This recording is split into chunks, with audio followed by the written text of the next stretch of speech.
Hola, eh, el circuito que vamos a analizar hoy va a ser este que se muestra a pantalla. Este lo vamos a resolver por el método de Norton, el teorema de Norton. ¿Qué nos dice Norton? Eh, Norton dice que cualquier circuito lineal se puede sustituir por una fuente equivalente de intensidad en paralelo con una impedancia equivalente. Como tal, vamos a abrir el circuito, bueno, la malla cerrada, y para ver cómo se comportan los componentes, ¿no? Y de acuerdo a eso, sacar la resistencia de Norton y la corriente de Norton. Bueno, comenzamos. Bueno, como ya les había mencionado, lo que se va a ser abrir el circuito. Se va a quitar la resistencia a analizar. En este caso va a ser la de 1K, que nos pide el ejercicio hallar su voltaje. eh, Perdón, la corriente que pasa sobre él.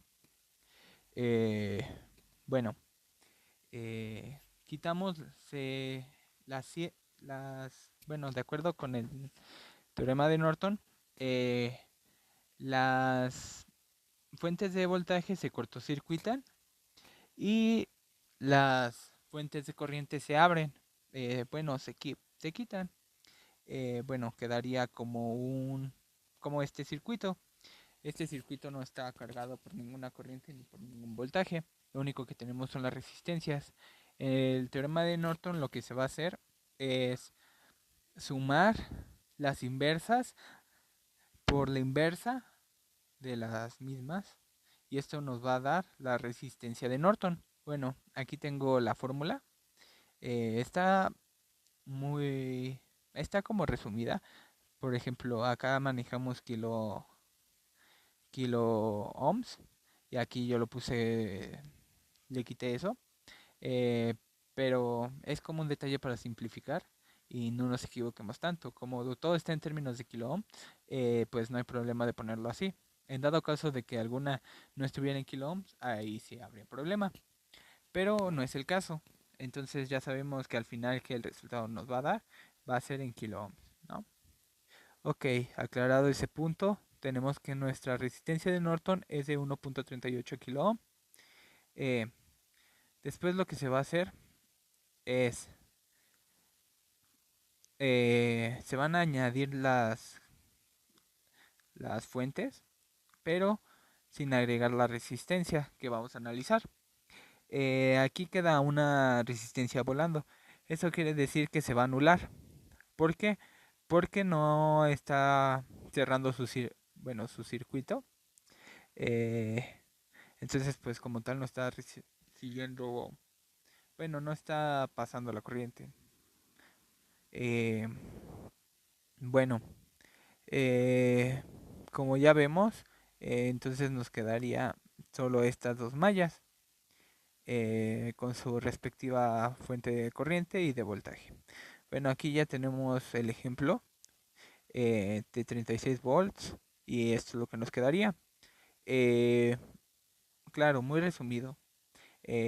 Lo que vamos a hacer a continuación, vamos a aplicar ley de corrientes de Kirchhoff. ¿Qué nos dice la ley de corrientes de Kirchhoff? Nos dice que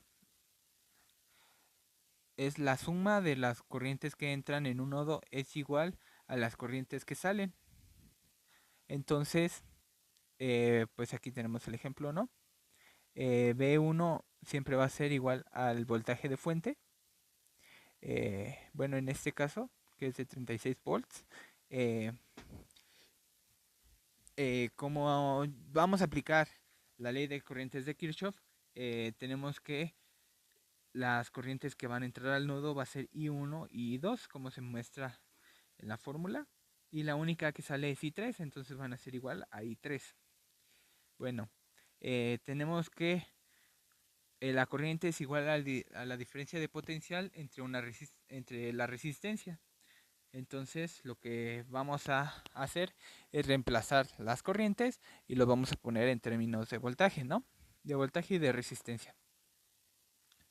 Entonces tenemos que 36 es B1. Entonces ahí ya lo sustituimos a 36 menos B2. Como está yendo de diferente potencial de B1 a B2, entonces el B2 queda como negativo sobre la resistencia de 12, ¿no? Que ahí se puede ver. Más B3 menos B2 va del potencial de B3, que es donde va la fuente de corriente 3 de 3 amperes, al voltaje 2, igual, diferencia de potencial sobre 2K. ¿Ok? Y esto es igual al B2 sobre 24. Como abajo tenemos, y lo que se me olvidó poner fue todo esto que aquí marco. Bueno, a ver si me deja. Eso sería nuestra Tierra, que como tal tendría voltaje 0. Este sería nuestro nodo de Tierra. Ok, aclarado ese punto, entonces B2 va de un potencial de B2 al nodo de Tierra, entonces se dice que es B2. Entonces, para continuar,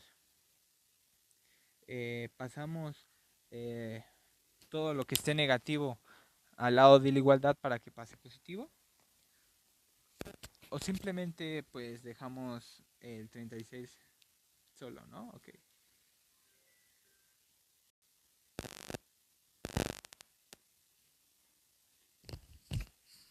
Bueno, continuando, tenemos... Bueno, una disculpa.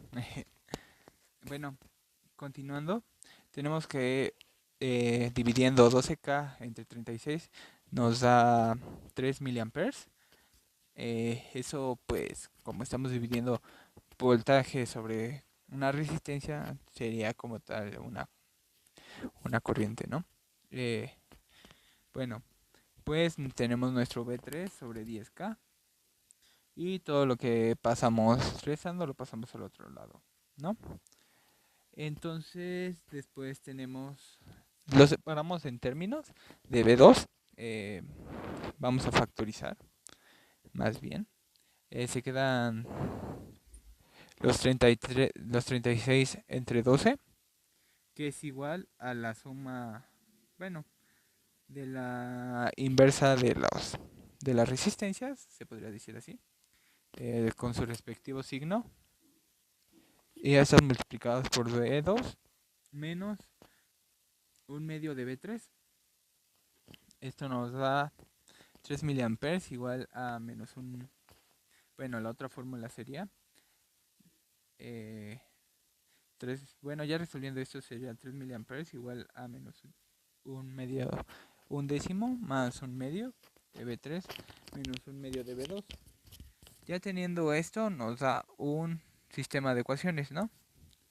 Este sistema de ecuaciones nos dice que 13 entre 24 B2 menos un medio de B3 es igual a esto, y 2 quintos de B3 menos un medio de B2 es igual a 4.5, ¿no?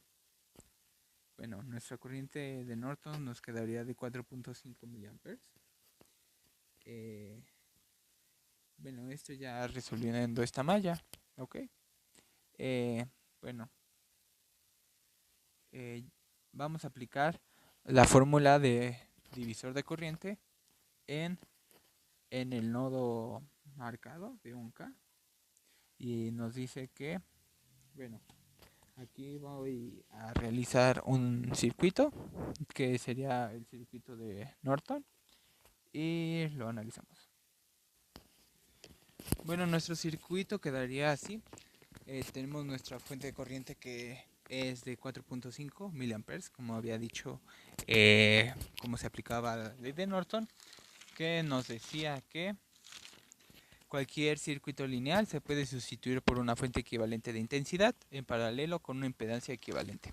Lo que hicimos es tener nuestra fuente de voltaje, convertirla en una fuente equivalente de corriente, ¿no? Respecto al voltaje que teníamos. Bueno, esto va a ser más la resistencia de Norton y nuestra resistencia a analizar, ¿ok? Al final, para sacar lo que es la corriente en nuestra resistencia, que igual podemos aplicar otros métodos, pero más fácil fue utilizar la de divisor de corriente. Utilizamos la resistencia que no vamos a querer analizar, la ponemos, eh, bueno, en la parte del numerador y del denominador, más en la parte del denominador le vamos a sumar la resistencia que queremos analizar, y todo esto se va a multiplicar por la fuente de corriente, y esto nos daría la corriente en en esa resistencia, ¿ok? Igual podría ser la corriente en ese nodo. Nos da de resultado 2.6 miliamperes. Bueno, podemos ver el circuito ya al final. Este es el circuito. Eh, no se movió nada, no se modificó nada. Nomás se le agregó un, un amperímetro y nos da como resultado 2.57 miliamperes. Si hubiéramos utilizado más decimales nos hubiera salido un resultado más exacto, pero la diferencia de 3 milis, bueno, de punto 3 milis no es mucho, ¿ok? Entonces eso sería todo y muchas gracias.